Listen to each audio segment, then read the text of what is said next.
Hello friends, I hope you are doing well. मेरा नाम पुनीत है और हम लोग आज इस वीडियो में एक बहुत इंपॉर्टेंट चीज़ डिस्कस करेंगे। वैसे तो हम लोगों ने सेटअप्स तो जान ही रखे हैं कि सेटअप अपने दो सेटअप कौन कौन से हैं। एक सेटअप और बचा हुआ है जो फ्यूचर में हम लोग डिस्कस करेंगे अच्छे से। लेकिन मैंने कुछ डाउट्स देखे लोगों के मन में कि उन लोगों ने मुझसे ये पूछा कि प्राइस एक्शन ही अगर जीतता है, जैसा कि मैं हमेशा बोलता हूँ कि price action is the king, price action ही हमेशा जीतेगा। एट द एंड प्राइस का जो बिहेवियर है वही डिटरमाइन करेगा प्राइस का फ्यूचर। ठीक है, मतलब कि वो प्रीमियम बढ़ेंगे कि घटेंगे, उस प्रीमियम का एट प्रेजेंट जो बिहेवियर है वो डिसाइड करेगा। ठीक है, तो प्राइस एक्शन ही जब जीतना है तो फिर हम सेटअप क्यों पढ़ते हैं, सेटअप को क्यों देखना है। पहली चीज़ तो ये कि वो जो सेटअप बने हैं उसके पीछे भी प्राइस एक्शन ही है, उसमें बहुत सी चीज़ें हैं। ठीक है, अभी मैं कुछ एग्जांपल्स लूँगा। सेटअप वन तो आप लोग जानते ही हो कि सेटअप वन जो है वो ब्रेकआउट और ब्रेकडाउन पे वर्क करता है, लेकिन सेटअप वन के पीछे क्या लॉजिक है और उसमें प्राइस एक्शन फॉलो कैसे होता है वो चीज़ आज हम लोग डिस्कस करेंगे। अभी देखो मैंने 7 पॉइंट्स लिखे हैं, बट बहुत सारे पॉइंट्स हो सकते हैं। अभी आप लोग उतना डिटेल में जानते नहीं हो ना, आप लोग जैसे एसएमसी अभी उतने अच्छे से पढ़े नहीं हो। हालांकि मैं ये नहीं कहता कि आप पढ़ो जाके एसएमसी, उसको बहुत डिटेल में पढ़ो और एसएमसी के सारे कॉन्सेप्ट्स वर्क करेंगे, ऐसा नहीं है। बट अगर जान रहे होते तो शायद मैं बहुत सी चीज़ें और बताता आपको। काफ़ी सारी चीज़ें हैं, प्राइस एक्शन बैकग्राउंड में चल रहा होता है। ठीक है, सेटअप बना है लेकिन प्राइस एक्शन उस बैकग्राउंड में चल रहा है, वो तुमको सपोर्ट कर रहा है। सॉरी। तो अभी देखो हम लोग डिस्कस करेंगे कि ये क्या क्या होता है जब सेटअप वन बनता है, तो प्राइस में बिहेवियर जो होता है प्राइस का वो कैसे चेंज होता है, और बाकी चीज़ें भी डिस्कस करेंगे। बट एक चीज़ हमेशा समझो कि जो ये सेटअप बने हैं वो रैंडम नहीं है।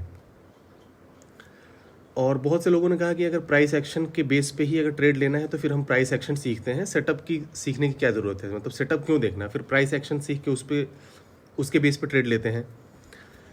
तो गाइस देखो, तुम्हारे ऊपर है, ये तुम्हारा चॉइस है। अगर तुम ये 7 चीज़ें जो मैंने यहाँ पे लिखी हैं, अगर तुम ये 7 चीज़ें एक इंट्राडे में ट्रेड लेते टाइम ये 7 चीज़ें देख लेते हो, सातों पैरामीटर्स पे वो ट्रेड तुम्हारा खरा उतरता है, मतलब कि सातों पैरामीटर्स मीट करते हैं, तो आप डेफिनेटली ट्रेड ले लो। या तो सेटअप वन बन जाए तो ट्रेड ले लो, बात बराबर है। क्योंकि सेटअप वन बना है तो ये 7 चीज़ें होंगी ही होंगी। ये 7 ही नहीं, बहुत अभी और भी चीज़ें होंगी, बट मेजर ये 7 थिंग्स हैं जो मतलब होना ही होना है।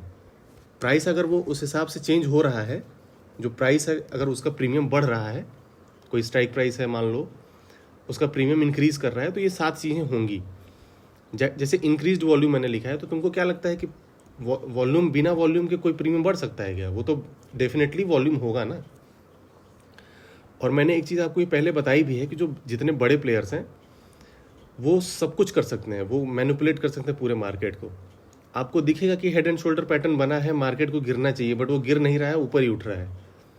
ठीक है, क्योंकि उनको भी पता है यार कि हेड एंड शोल्डर जब बनता है तो लोग उसमें फिर सेलिंग मारते हैं, डब्ल्यू जब बनता है तो लोग बाइंग करते हैं, मतलब वो तो जानते हैं ना, रिटेलर्स इस हिसाब से ट्रेड करते हैं।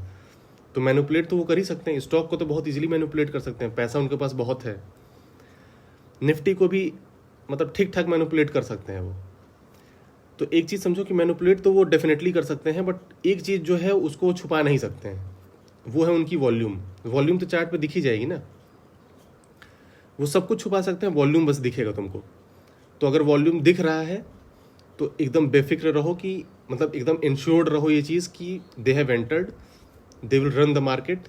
कुछ हद तक वो लेके जरूर जाएंगे और उसी मतलब वो जो उनका रन है उसका फ़ायदा उठाओ। हमको बस उसी में तो पैसा बनाना है बेसिकली। हम लोग बायर्स में, बायर जो है वो क्या सोचते हैं, मतलब बायर खोजता क्या है, वो ट्रेंड ही तो खोजता है, मतलब कि मार्केट में एक मूवमेंट आना चाहिए। रुकी हुई मार्केट में पैसा तो बनेगा नहीं, क्योंकि प्रीमियम ही नहीं बढ़ेंगे। और ट्रेंड कब आएगा? जब वॉल्यूम आएगी, बड़ी वॉल्यूम आएगी तभी तो ट्रेंड आएगा।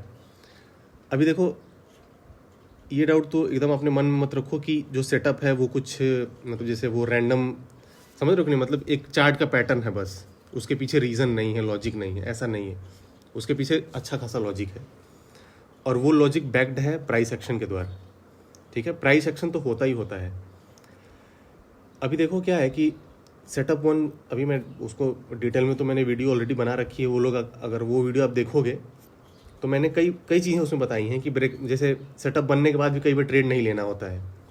अगर मान लो वॉल्यूम बहुत छोटी है, सेटअप भले बना है बट हम ट्रेड नहीं लेंगे, मेरे जैसा व्यक्ति तो ले लेगा क्योंकि मुझे रिस्क मतलब मैं तो रिस्क ले सकता हूँ, ठीक है। क्योंकि देखो डिपेंड करता है तुम्हारा ट्रेडिंग स्टाइल क्या है। अगर तुम सेफ ट्रेडर हो तो डेफिनेटली वॉल्यूम को कंसिडर करो, वॉल्यूम ही नहीं बहुत सी चीज़ें और हैं। तो देखो सेटअप वन मैं ब्रीफली डिस्कस कर देता हूँ इनकेस अगर किसी ने वीडियो नहीं देखी है वो। तो सेटअप वन बेसिकली क्या है कि इंट्राडे हाई या इंट्राडे लो ब्रेक होने पे हम ब्रेक किया उसके नीचे क्लोजिंग होती है तब हम जाके ट्रेड लेते हैं। जैसे फॉर एग्जांपल जैसे इस मार्केट को देखो, ये 23 तारीख की मार्केट है। अभी एक चीज़ समझो गाइस कि जो सेटअप वन है वो बेसिकली किस टाइप की मार्केट के लिए है। देखो ये दो तरीके की मार्केट होंगी जिनमें ये अच्छे से वर्क करेगा। एक तो होगा ट्रेंडिंग मार्केट, मतलब वो अपसाइड हो या फिर डाउन साइड हो डज नॉट मैटर, ट्रेंडिंग होना चाहिए, बस एक साइड मूवमेंट होना चाहिए। और दूसरा है दोनों साइड मूवमेंट होना चाहिए। कुल मिला के मार्केट साइडवेज नहीं होनी चाहिए। अभी मैं बताऊंगा दोनों साइड वाला मूवमेंट कैसे पकड़ना है। तो अभी देखो जो मैंने पहला एग्जांपल लिया है वो 23 तारीख, मुझे महीना नहीं पता ये कौन सा है, आई थिंक जो भी हो क्या फ़र्क पड़ता है। जैसे एक मार्केट समझ लो ये है, ठीक है। अभी उस दिन देखो क्या हुआ है, उसके एक दिन पहले का देखो क्या हुआ है। मार्केट ऑलरेडी एक ट्रेंड मतलब ऊपर की तरफ निकल रही थी, अप ट्रेंड में थी, ठीक है। देखो यहाँ पे बड़ी बड़ी वॉल्यूम्स तुमको दिख रही होंगी, ये वाली देखो। कह तो रहा हूँ सब कुछ छुप सकता है, वॉल्यूम नहीं छुप सकती है। इतनी बड़ी वॉल्यूम है, मार्केट को वो लोग उठा के ले गए। उठाने के बाद कुछ दिन तो मतलब वो थोड़ा कंसोलिडेट हुआ उसी रेंज के आसपास, फिर से एक अच्छा खासा ब्रेकआउट मिला और ब्रेकआउट आने के बाद फिर एक छोटा सा डिप आया। अभी देखो 15 मिनट टाइम फ्रेम जो हम लोग यूज़ करते हैं इंट्राडे में, वो इंट्राडे के लिए एक बड़ा टाइम फ्रेम है। सबसे पहले तो ये समझ लो, मतलब एक अच्छा टाइम फ्रेम है, उस पर हम एनालाइज कर सकते हैं चीज़ों को। अभी देखो गाइज एसएमसी में एक कॉन्सेप्ट होता है ऑर्डर ब्लॉक का। ऑर्डर ब्लॉक बेसिकली वो जोन होता है जहाँ से एक मेजर बाइंग या फिर एक मेजर सेलिंग आई है।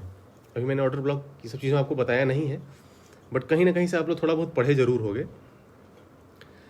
तो उसमें देखो ऑर्डर ब्लॉक हो, जैसे ये देखो मार्केट यहाँ से उठी थी, ठीक है, यहाँ से उठनी स्टार्ट हुई थी। अगर आप देखो तो मार्केट फॉल करके यहाँ पे थोड़ी देर कंसोलिडेट हुई है।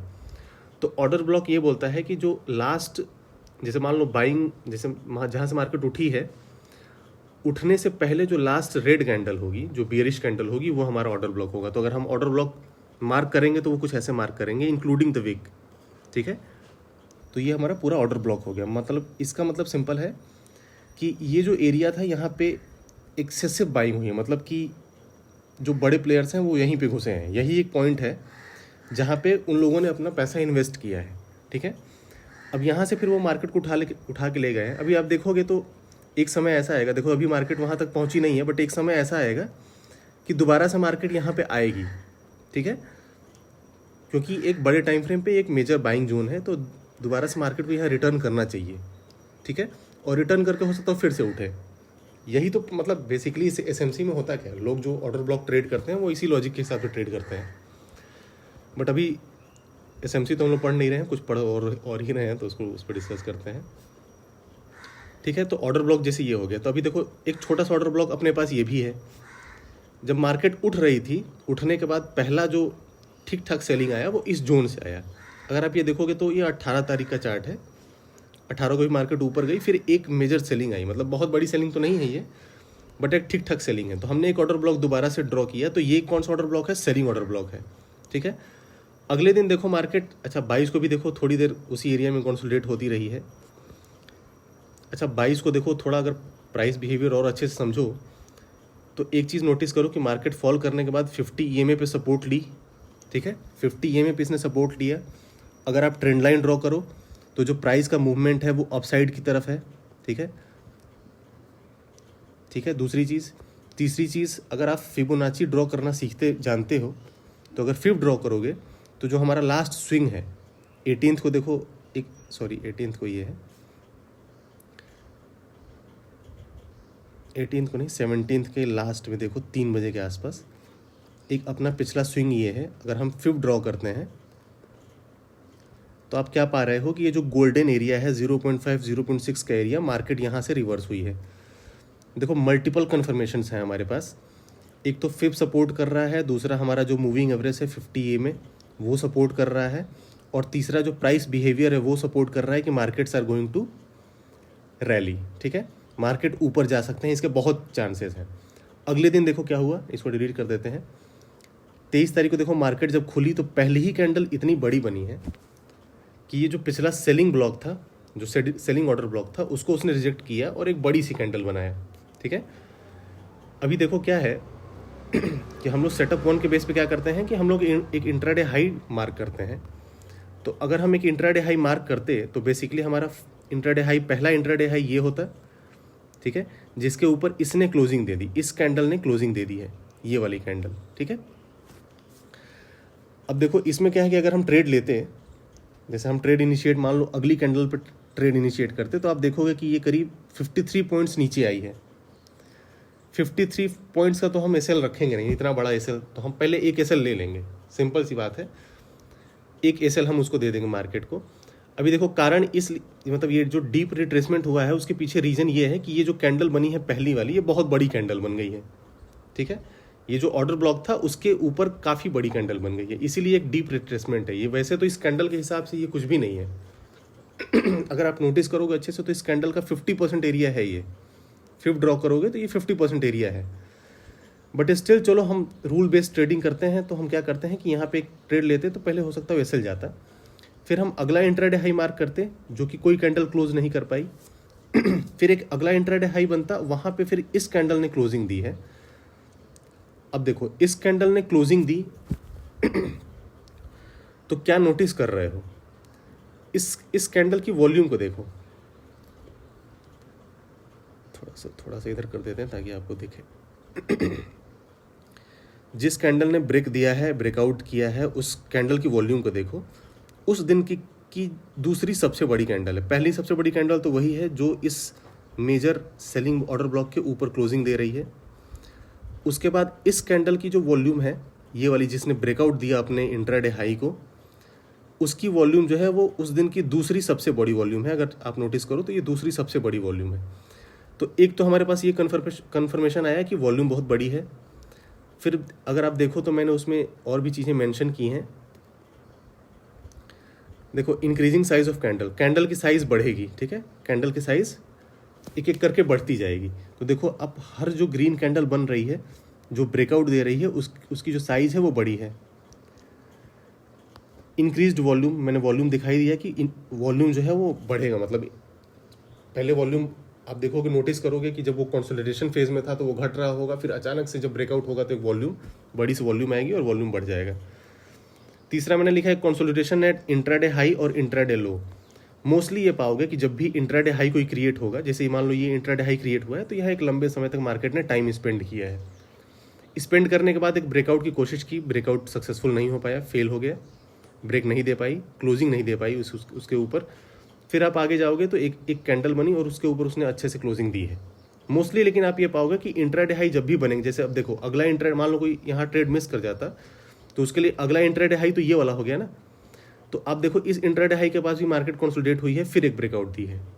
ठीक है, तो ये मोस्टली आप चीज़ ये पाओगे। मतलब ऐसा नहीं कि मैं तो ये एकदम आइडियल सिचुएशन लिया हूँ ये आप लोगों को समझाने के लिए, बट ऐसा नहीं कि मतलब ये सब जगह ये सारी चीज़ें होंगी, बट मैक्सिमम चीज़ें, कुछ चीज़ें तो होंगी ही होंगी। फिर देखो average of the premium price increases. Notice करो मूविंग एवरेज का जो स्लोप है वो कैसा है। मूविंग एवरेज से पहले स्लोप थोड़ा कम था, फिर अचानक से स्लोप बढ़ा है। ये क्या शो कर रहा है कि जो एवरेज प्राइस है प्रीमियम का वो बढ़ रहा है। ठीक है, अभी देखो फिर मैंने एक लिखा candle closing last selling order block in case of breakout and vice versa. अच्छा, ये जो 6th कंडीशन है उसको हम लोग देख सकते हैं यहाँ पे समवेयर। यहाँ पे देखो ये 25 तारीख की मार्केट है, अभी महीना छोड़ दो कौन सा है, डेट या बस दिख रहा है यहाँ पे 25 है। ठीक है, अभी इस दिन देखो क्या हुआ है कि जो मार्केट थी वो गैप डाउन खुली, उसके बाद एक हाई क्रिएट किया, फिर एक लो भी क्रिएट किया। मार्केट ने तो लो पहले भी क्रिएट कर दिया था। जैसे अगर मैं मार्क करूँ लो भी, तो आप देखो लो मार्क करता हूँ,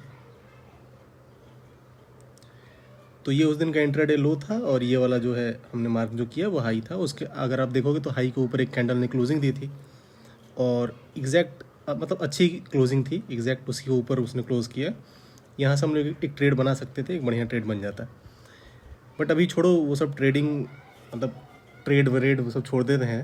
अभी सिर्फ ये देखते हैं कि जो हम ट्रेड लेते हैं उसके पीछे के जो रीजंस हैं, क्या वो प्राइस एक्शन के बेसिस पे हैं कि नहीं है। बेसिकली अपने को ये देखना है ना। अभी अगर आप नोटिस करोगे तो ये जो कैंडल बनी हुई है ये वाली, अगर वॉल्यूम अगर आप देखना चाहो तो ये देखो,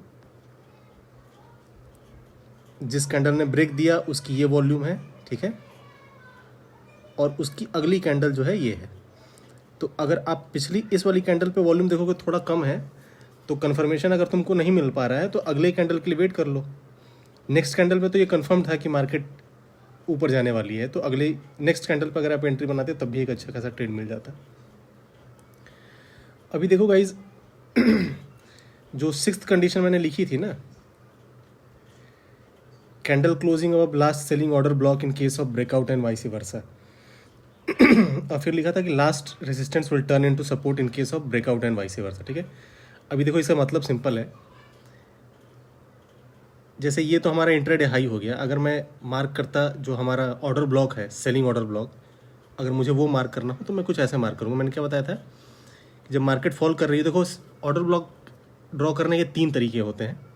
एक तरीका तो ये होता है कि जहाँ से सेलिंग आई है उसके पहले की जो ग्रीन कैंडल है वो देख लो, उस पूरे जोन को मार्क कर लो। एक तरीका होता है कि जो रेड कैंडल बनी है अगर उसकी विक है और अनमिटिगेटेड है तो उसकी विक को ड्रॉ कर लो। तो अगर हम सेलिंग ऑर्डर ब्लॉक ड्रॉ करते हैं तो ये कुछ ऐसे है, ठीक है।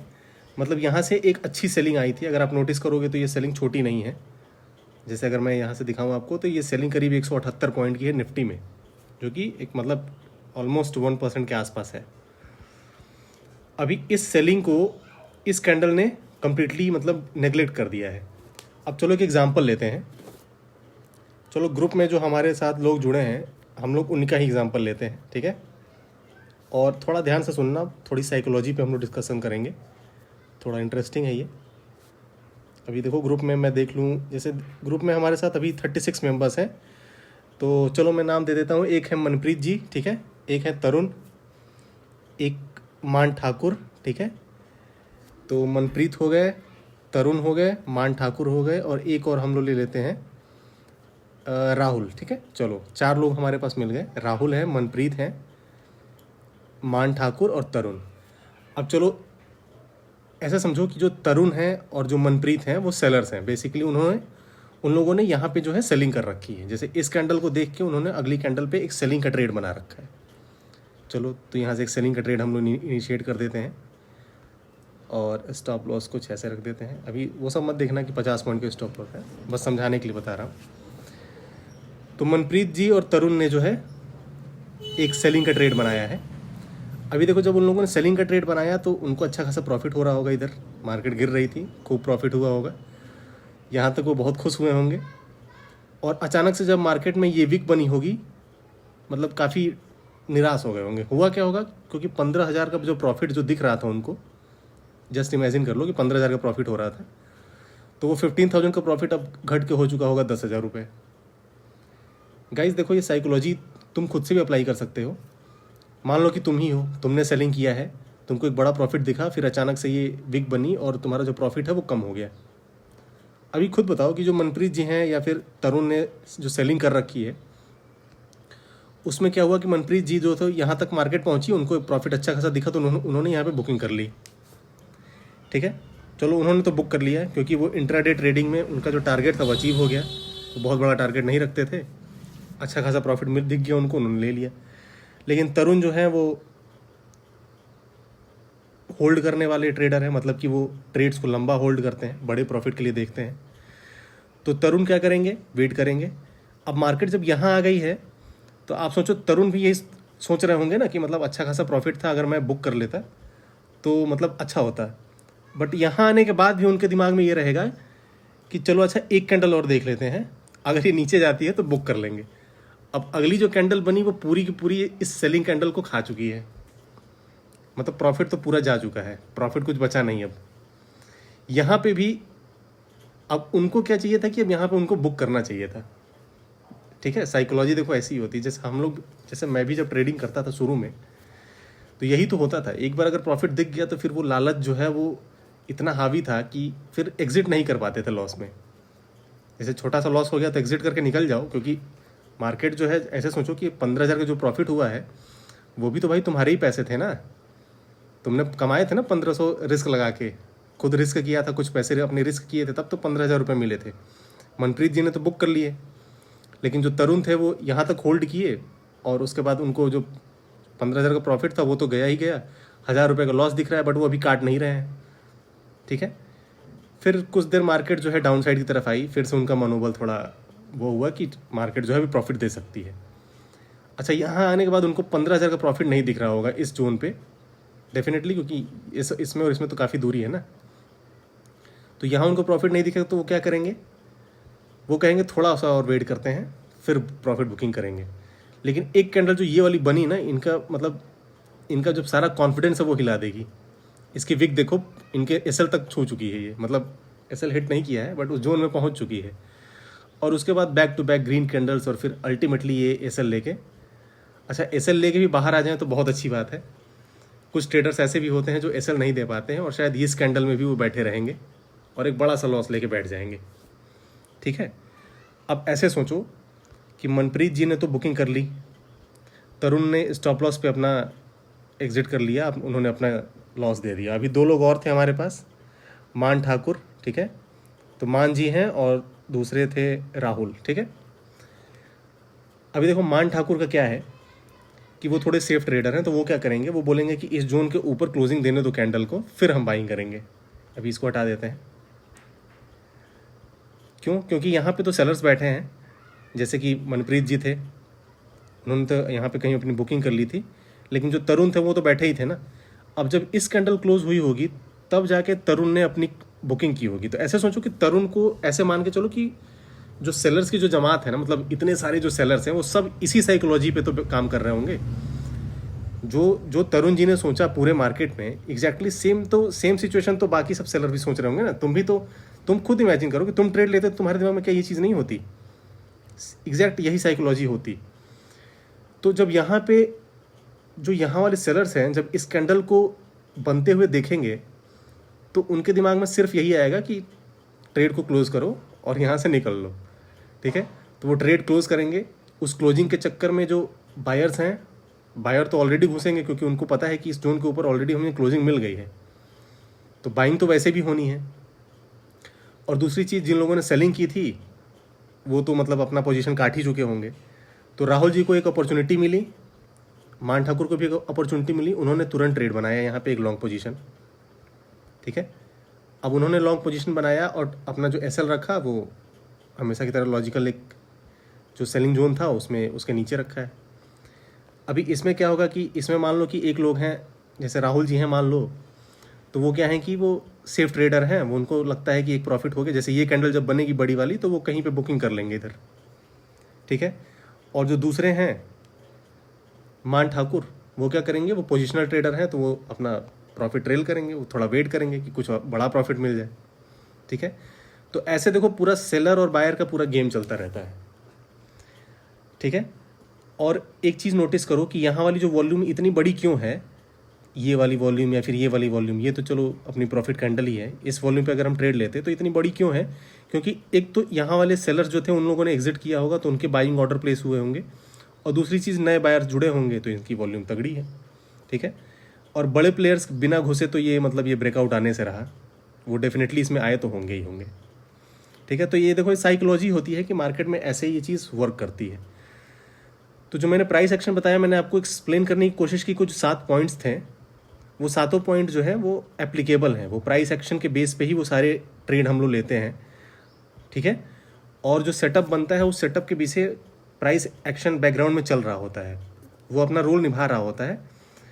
तो ये आपके ऊपर है कि आप या तो ये सारे फंडामेंटल्स जो हैं उनको चेक करो कि ये सब हो रहा है कि नहीं हो रहा है, या फिर सिर्फ सेटअप को चेक करो और एक ट्रेड बनाओ। जैसे ये देखो, अभी मैं थोड़ी देर पहले ये बता रहा था कि ये एक बड़ा सा बाइंग जोन है, तो मार्केट को दोबारा यहाँ रिटर्न करना चाहिए। अभी देखो, मैं कल वीडियो रिकॉर्ड कर रहा था, ये मतलब ये आज रिकॉर्ड कर रहा हूँ, तो ये देखो अभी आप लोग पिछले कुछ समय पहले देखोगे कि मार्केट यहीं तक थी, बट अब ये यहाँ तक बन चुकी है और इस जोन को अप्रोच कर रही है। ठीक है, अभी आप तुम कहीं मतलब वो कर लो, लिख लो कि मार्केट इसको दोबारा टच करके दोबारा से उठेगी यहीं से, और अगर नहीं उठना होगा तो यहाँ पे एक लंबे समय तक कंसोलिडेट करेगी, उसके बाद शायद ब्रेकडाउन दे, तो वो चलो फ्यूचर देखेंगे। तो उम्मीद करता हूँ आप लोग समझे होंगे कि जो सेटअप है वो बेसिकली प्राइस एक्शन के बेस्ड पे है। सिमिलरली सेटअप 2 भी है, वो भी उसके पीछे भी कई सारे लॉजिक्स हैं, वो ऐसा नहीं कि वो रैंडम है। ठीक है, उसके पीछे जैसे ये देखो यहाँ पे एक अपना सेटअप बना हुआ है, अगर मैं मार्क करूँ इसको, ये देखो अपना सेटअप 2 बना हुआ है, इसके ऊपर उसने क्लोजिंग दी है, 19-20 चलता है दोस्त। ठीक है, तो उतना मत बोलना कि मतलब, हालांकि फिर भी क्लोजिंग दी हुई है, बट स्टिल मान लो अगर बराबर भी होती तो मेरे जैसा व्यक्ति तो ट्रेड लेता है, इतना रिस्क तो मैं ले सकता हूँ। अब एक चीज़ नोटिस करो कि इसके पास कुछ खास वॉल्यूम है नहीं। देखो मार्केट में जो एक सेलिंग आई थी, फिर एक कैंडल तो बनी, बट उसके पास कुछ वॉल्यूम है नहीं, बट स्टिल हम ट्रेड ले रहे हैं। कारण क्या है? मल्टीपल रीजंस हैं। कारण तो सबसे पहला कारण तो ये है कि मार्केट ऑलरेडी एक अप ट्रेंड में है। ठीक है, तो ऊपर के लिए ट्रेड देखने में कोई मतलब शंका नहीं होनी चाहिए, पहली चीज़। दूसरी चीज़, जो मूविंग एवरेज है, जो प्राइस है, उस मूविंग एवरेज को ऊपर ट्रेड कर रहा है, तो डेफिनेटली देयर चांसेस कि मार्केट अभी फिर से अभी अच्छी खासी रैली कर सकती है। अभी उसने नहीं किया, वो एक अलग चीज़ है, बट आपको एक अच्छा खासा ट्रेड मिल जाता उस दिन, उसके बाद एक फिर से सेलिंग आ गई, वो एक अलग चीज़ है। बट इसको देख के तो, जैसे मान लो ये मार्केट नहीं हुई होती अभी, तो इसको देख के तो हम बता सकते थे कि यहाँ से एक अच्छी बाइंग आ सकती थी। और तीसरी चीज़, अगर आप देखोगे तो यहाँ पे तो वॉल्यूम आपको कम दिख रही है, क्योंकि निफ्टी का फ्यूचर का चार्ट है। अगर आप प्रीमियम पे जाके देखोगे तो ये कैंडल काफ़ी बड़ी होगी। उस पर अभी प्रीमियम का चार्ट अपने पास अवेलेबल नहीं है, बट ये वॉल्यूम अच्छी खासी होगी, पहली चीज़। और दूसरी चीज़, इस वाले ट्रेड में अगर देखोगे तो क्या हुआ है कि मार्केट डाउन तो आई, फिर ऊपर गई, तो उसने उस जोन को, जो अपना इंट्राडे हाई था, उसको ब्रेक भी किया है। तो जो आदमी यहाँ पे घुसा होगा, ट्रेड बनाया होगा, वो यहाँ पे एग्जिट तो करने से रहा, उसको तो एक और सेटअप मिल गया ना। सेटअप 2 तो था ही, सेटअप 1 भी मिल गया, तो वो तो डेफिनेटली रुकेगा बड़े प्रॉफिट के लिए। ठीक है, तो गाइज ये एक छोटा सा वीडियो था, ये सिर्फ ये शो करने के लिए कि जो सेटअप्स हैं हमारे, वो बेसिकली वो प्राइस एक्शन द्वारा बैक्ड हैं। ठीक है, मतलब उसके बैकग्राउंड में प्राइस एक्शन चल रहा होता है, वो अपना वर्क कर रहा होता है। और जो सेटअप 2 है उस पर भी कहोगे तो डिस्कस कर देंगे, बट उसके पीछे भी बहुत सारे मतलब कई फैक्टर्स हैं, प्राइस एक्शन उसमें भी है। और तो ठीक है गाइज, आज के लिए इतना ही। एक चीज़ मैं आप लोगों से बस इतना बोलना चाहूँगा कि जो आप एनालिसिस वीडियो देखते हो उसको देखना बंद कर दो, क्योंकि जब तुमको इंट्राडे ही करना है तो फिर एनालिसिस करके कोई फ़ायदा है कि एक हफ्ते में मार्केट कैसी रहेगी कैसी नहीं रहेगी। उससे ज़्यादा बढ़िया है कि आप अपना जो टाइम है वो स्पेंड करो कुछ सीखने में, नया कुछ सीखो। अगर कुछ नहीं सीखने को है तो एसएमसी ही सीख लो। क्योंकि देखो गाइस, जब मैं सीख रहा था ट्रेडिंग, तो आपको एक बहुत इंटरेस्टिंग चीज़ बताऊं।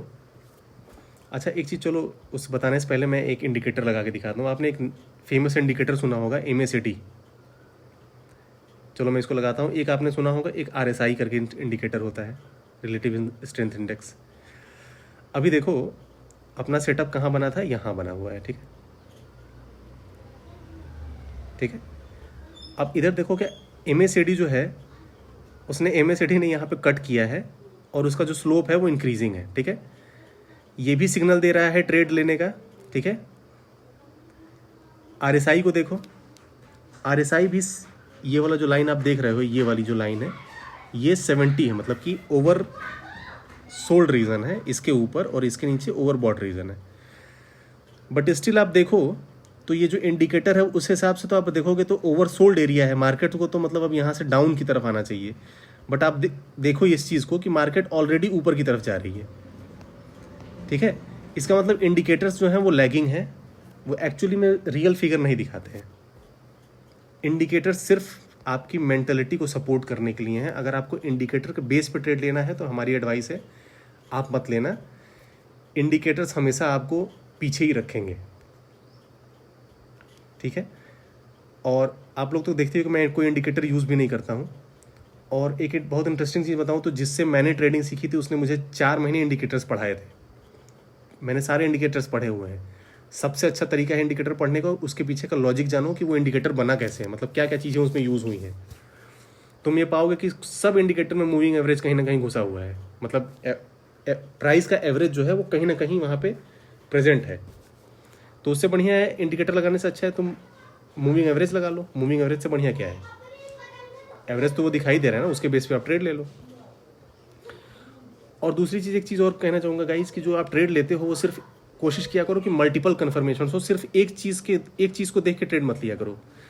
जैसे सेटअप 1 बना तो बहुत अच्छी चीज़ है, मैंने बोला कि ये सब चीज़ें देखने की जरूरत नहीं है, आप सेटअप 1 बन गया तो आप ले लो ट्रेड।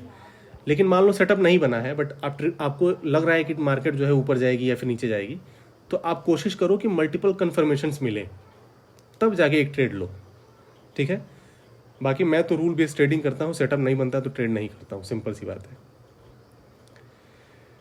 ठीक है गाइस, तो आज के लिए बाय बाय, टेक केयर।